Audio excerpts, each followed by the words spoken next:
Speaking of, I mean, the investigative journalism outlet ProPublica is the entity that we're talking about, and they sent detailed questions to Justice Alito before it published what we now have read is a damaging story.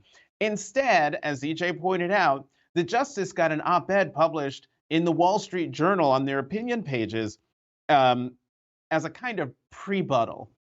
Why didn't the justice just either answer the questions or even decline to comment?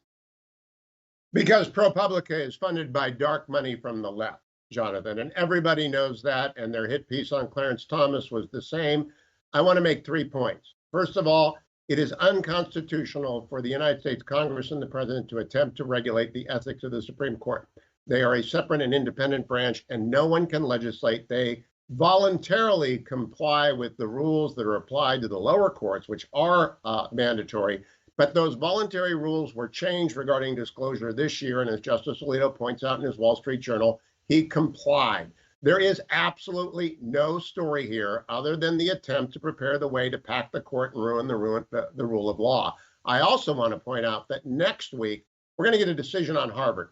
Now, Chief Justice Roberts is probably going to write the majority. Justice Kagan is probably going to write the key dissent.